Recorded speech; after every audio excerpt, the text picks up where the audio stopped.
The next technology, actually the last one that I encountered in Pegasus, was called a plasma confinement chamber. It was basically a chamber about, maybe again about the size of this room, and there was a line on the floor, and we were told that when we walked past the line and into the plasma that was under confinement, there was this opalescent kind of swirls of gaseous, kind of cloudy looking material that was swirling around on the other side of the chamber. We would begin falling and wormhole to a past event. But when that quantum field effect wore off, we'd have this massive Kundalini sensation and be back in the laboratory. So because teleportation couldn't reach the distant past, because the teleporters didn't exist yet, they had developed chronovision and this plasma confinement technology to get us to the distant past. Well, where did they send me? They sent me to Gettysburg, Pennsylvania on November 19th of 1863. Here I am right here, and Abraham Lincoln is over my right shoulder here in a few pixels that were discovered by Josephine Cobb at the Library of Congress in 1951 in a cache of photographs that was either collected by the famous Civil War photographer Matthew Brady or was actually, we don't know, but we think they were actually possibly Brady photographs. I had been dropped off. I'm just trying to do this just spatially because I don't have a maps done on this yet. But this is, we're looking at the dais where everybody has now gathered with the Gettysburg Cemetery behind it. The Gettysburg downtown is over here. The downtown was reached by a north-south arterial that went this direction, and then there was a road that went northwest, about an hour walk or 45-minute walk along that north-south road. So when I stepped into the field of plasma, as my father had described, I wormholed for about 30 seconds. Again, I was running out of air, through these branching wormholes in kind of an amber-colored medium that we call the quantum plenum. It's kind of like the ground of the quantum hologram. In other words, I was being physically dropped into the past. And I popped into view along the side of the road. My dad said, just start walking in one direction or not along the road that we send you to, and call out to the first person that you see walking on the road and say, hey friend, which way Gettysburg? But when I popped into view, the wormholing stopped and I was feverish. I could smell a little ozone, just like I could when we were Tesla teleporting. But kind of my head was kind of spinning a little bit. I felt feverish.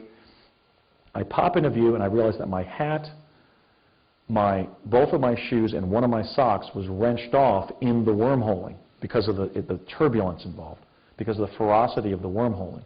So I sat down and took off the other sock and threw it in some scrub-like type bushes. It was November there, so there's already a lot of leaves missing in the East Coast, in Pennsylvania.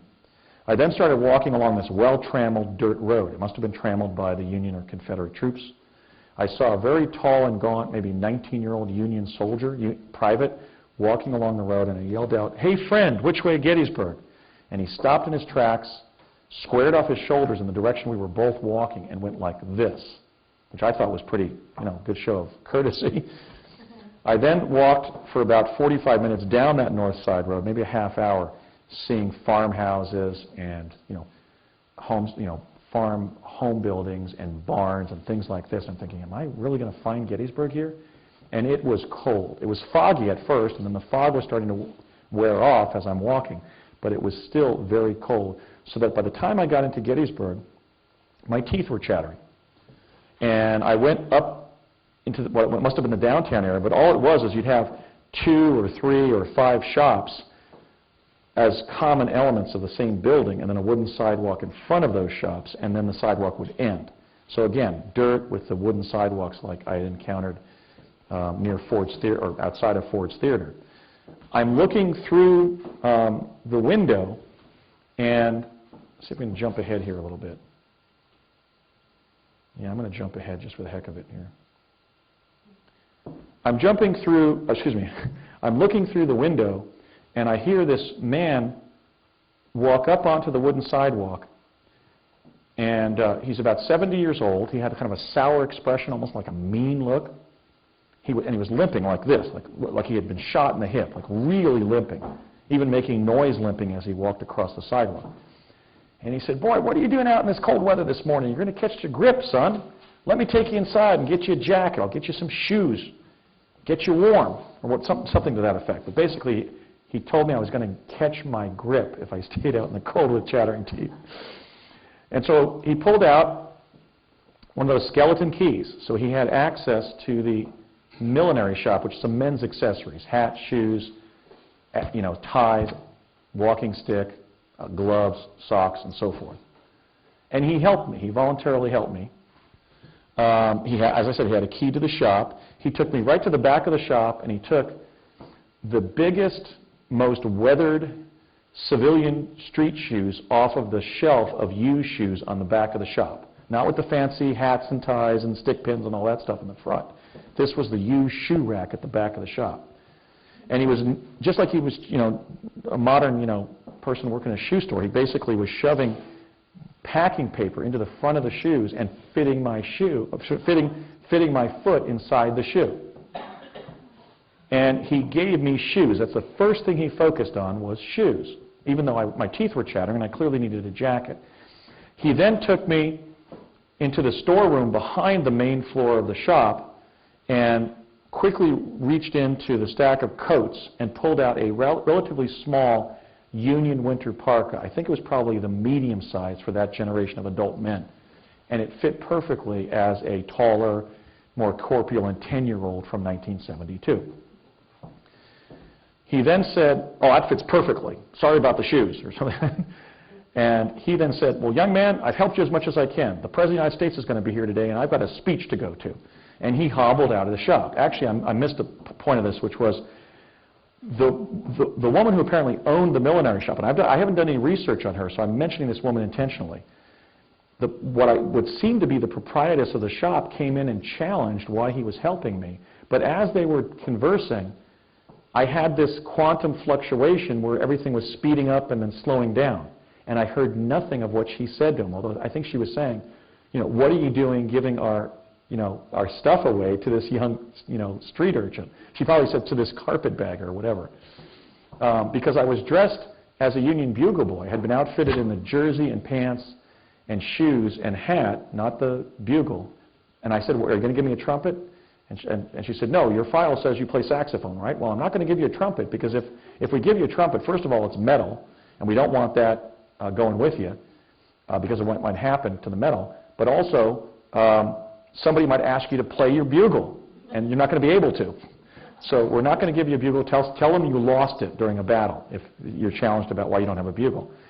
But at this point, I'm sort of like a half-dressed Union Bugle Boy because I've lost my shoes and my socks. I walked in barefoot and my hat. So he outfitted me with a hat, a jacket, and shoes, and I'm not sure even if he included socks. So I still have to do more research on who the lady was. In fact, I'll try to search whether the millinery shop in downtown Gettysburg had a female proprietress, and then we'll be able to identify her by name.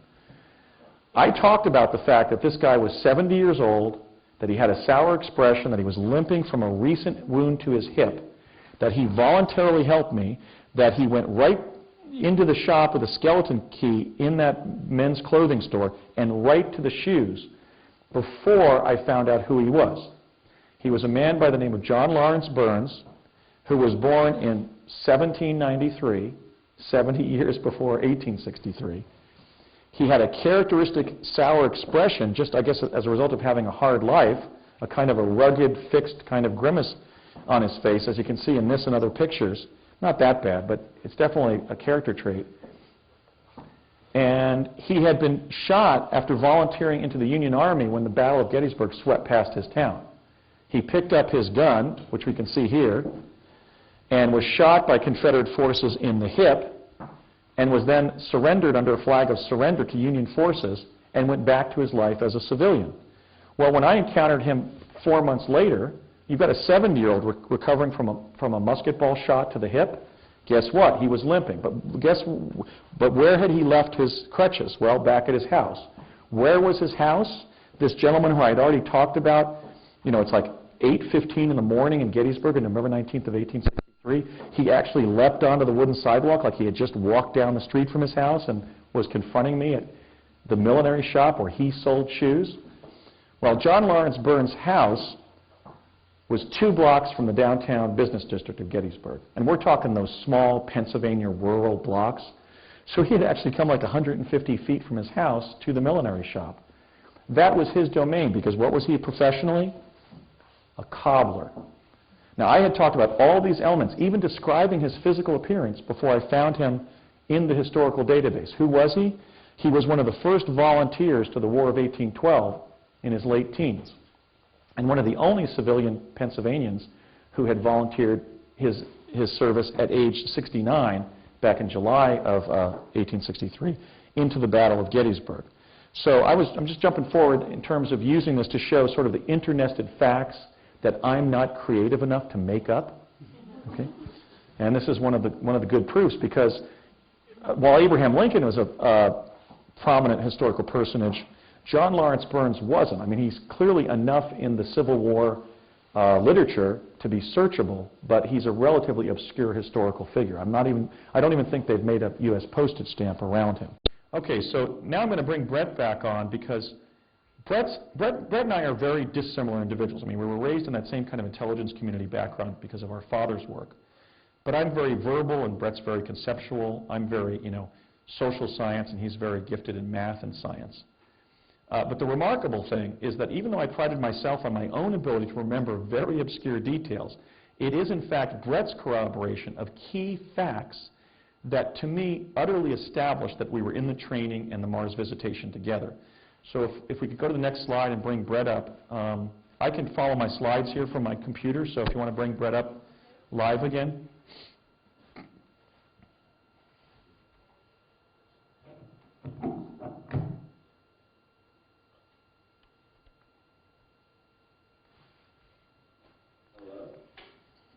Brett? Brett, are you there? Been turned around before.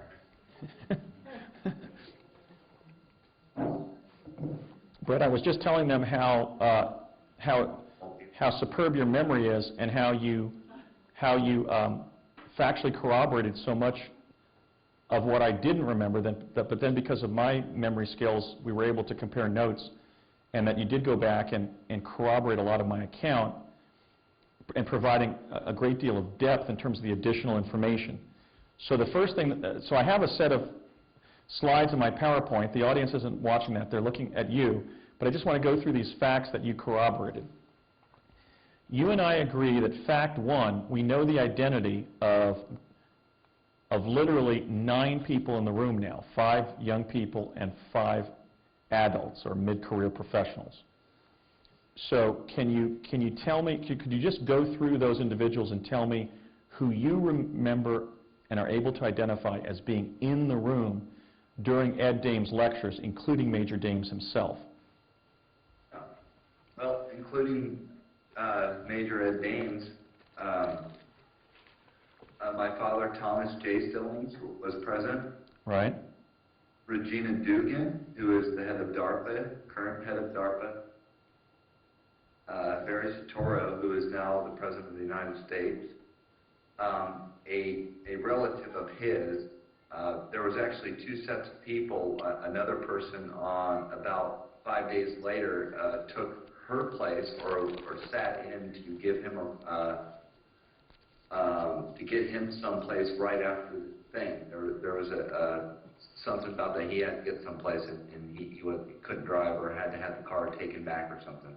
Right. There was possibly, and I can't fully corroborate that the Columbia pilot, Cool, was there, but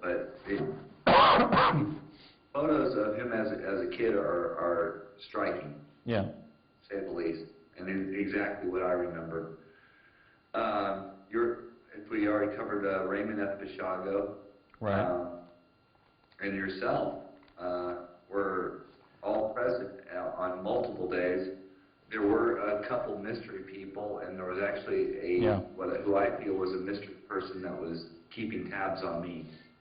Right. Brett, do you remember that? I think, let me just explain for the audience that to my left in front of Willie McCool were 2 sort of suits. They were like 35, 40, 45-year-old white males who we kind of suspected were like CIA analysts or NASA personnel or something. They were around our father's age, but actually let's see, I don't remember your dad's birth year. Was it 1934? 1935? 35. Okay, my father was born in 1923. So in 1980, help me with the math here, he was 57, but of course he had time looped for 8 full years when he was in quantum displacement in New Mexico. So he wasn't actually biologically 57, he was 65 biologically, and I was 19, you were or 18 when we were being trained, you were 13. Your dad was about 12 years younger in real time than my father, and hence not 57, but 45 or so. But Brett, did you perceive that these two suits on my left were kind of a little bit younger than our father's? That's what I recall. I mean, I may be off. They were younger. One was definitely older. Okay. I don't remember really the other person, but there was a body there. There was a person there. Yeah. I just perceived that they were younger than my dad, maybe about your father's age, and they were something. They were CIA, FBI, NASA, some kind of academic consultants. But so there were also these observers in the class.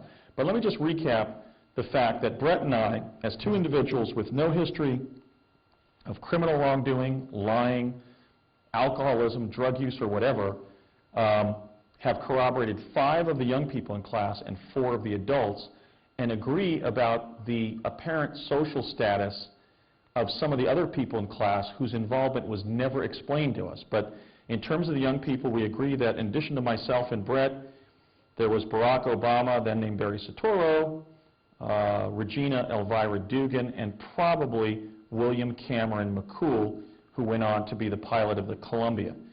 And then Brett and I have also corroborated the identity of 4 other adults, Major Ed Dames, my dad Raymond F. Basiago, his dad Thomas J. Stillings, and I know that Barack Obama's mother, Stanley Ann Dunham, was present during some of the lectures, because I think, as I described during one of the breaks, when we had our end of the year end of the class, dinner together at the Creamery restaurant in Weed, as Barry and his mother were coming up to the front of the restaurant, I asked her name, and she said Stanley. And I said, oh, that's fairly unusual. That's usually a man's name or a boy's name. And she said, it's actually Stanley Ann. I was named for my father. So how many mothers of same-age peers of me were named Stanley? Okay, I'm utterly sure that it was Barack Obama and his mom. So anyway, I would think that this is highly corroborative in the sense that if 2 witnesses are testifying about, let's say, a white-collar criminal conspiracy or a bank robbery or something, when you've got 2 basically legally adequate witnesses not operating under any disability, infancy, insanity, intoxication, have not ever been rebutted about what we've said, and there's no apparent fabrication, when you have 2 witnesses like that literally corroborating 9 people being in the room, I think that's fairly persuasive evidence that they were in the same experience together, right? As I mentioned, it's difficult to remember the names of the people that you went to school with, that you served in jury duty with 30 years later, 20 years later, 10 years later. But sorry, Brett, go ahead. Yes, I don't fault myself too much, but I always had a little bit of an issue with names. Right. You're a very visual, visual rememberer. I am to some extent too, although I got a lot of verbal training, a lot of left brain training. But I think it's significant that we corroborate 9 names. I mean, that seldom even is accomplished during a criminal trial. Somebody will say, well, I remember that the bank president, Mr. Thompson, was standing there when he pulled the gun on the teller. And then that lady, I think her name's Sally with the blonde hair from that other division in the company. In other words, usually, people are convicted based on a lower standard of evidence than that. Not even being able to name the people who were in the room during the bank robbery, as it were. So here we have 2 individuals who 31 years later have agreed that those 9 people were definitely in the room, with really the only cloud over the identity of one of them being, was that in fact Willie McCool and not some guy named Billy McCool from somewhere else in our generation and country or whatever. But I do believe it was William Cameron McCool, because not only his name and it's saying that, all you have to remember about me is I'm cool, but because he resembles the William McCool that's in the Wikipedia entry for that brave astronaut who died, sadly, at around age 40 or so as pilot of the Columbia. So Brett, the second fact that I'd like to go, I haven't revealed it, unfortunately you didn't provide it spontaneously. You reminded me that when Ed Dames was covering the issue of the predators on the surface, he astonished us with a statement about how many individuals had already been sent to Mars and how many perished. And so what did you remind me he said? And this is a verbatim quote. This I will never forget. This, I was completely there, and this ingrained. If I had one good day, this was that day. Ed Dames said, of 97,000 sent, 7,000 will have survived after 5 years. Right, so all of us look at each other in the room going, did he just say that of the 97,000 people already sent, only 7,000 have survived on the surface after 5 years? Okay, so Brett remembered to an eidetic certainty that it was 97,000, and I stand by that too. That's exactly what I said, because I was thinking of the math. How could it be 97,000, only 7,000 have survived? Is he telling us that 90,000 of the 97,000 sent have perished? So we're looking around at each other like we're being brought into a suicide mission. So that was very disturbing data to be told by the Dr. Doom, Major Ed Dames. I can see why Ed Dames is called Dr. Doom, because we certainly felt doomed at that part, and these were the kinds of astonishingly, basically disconcerting facts that we were downloading in the parties at both the College of the Siskiyous dorm location and then the Finlandia Motel as a group of teenagers. We're going, you know, we were laughing about Ed's jokes, but we were also kind of processing the fact that we had been dropped involuntarily into this possible suicide mission by our parent connected to the CIA, and it's not like they were going to let us not go. Okay, so Brett, Ed Dames also made a statement about what our practical mission was on the surface in light of going there and having to deal with the predators and the other lethal risks that would be there. Do you remember what that statement was? Because I agree. Yes, it was to look around and not get eaten. Basically, it was your mission. Ed Dames said your mission, to put it simply, we'll send you up there, but your mission is to be seen and not eaten.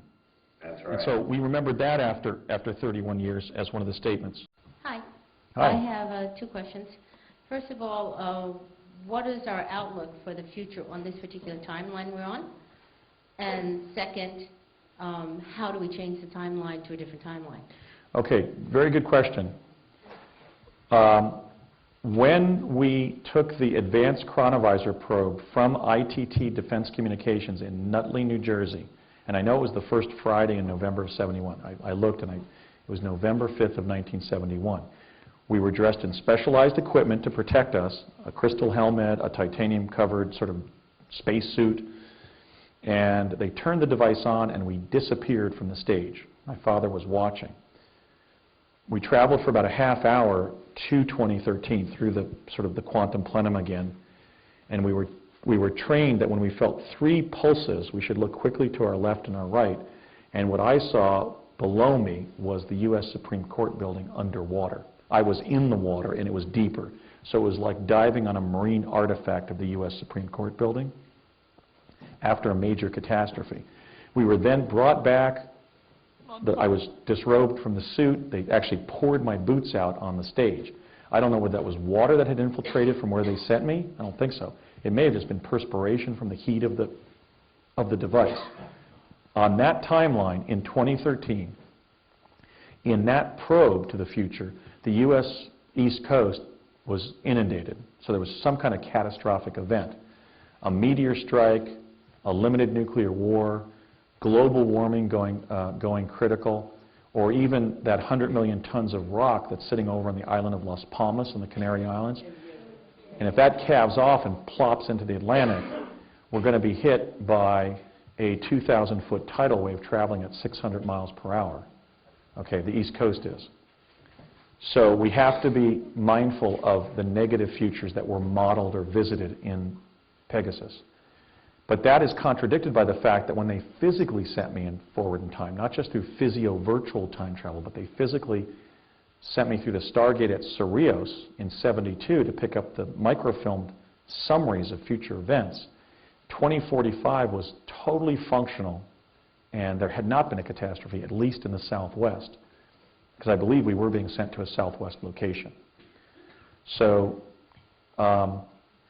we have to be mindful of the fact that the technology was sampling different outcomes on different timelines, and they weren't entirely in control of the data and what it showed.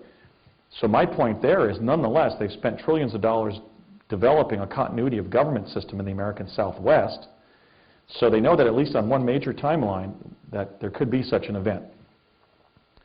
What we can do about it is imagine the future we want to live and then energetically pursue it and share it with others. My own thought is that I don't believe the people of this time-space location, and I mean that both in the American people right now and the people of the world, I don't think they deserve mass catastrophe. So I'm simply encouraging people to visualize a 2012 that's characterized by not the end of the world, but the beginning of the future.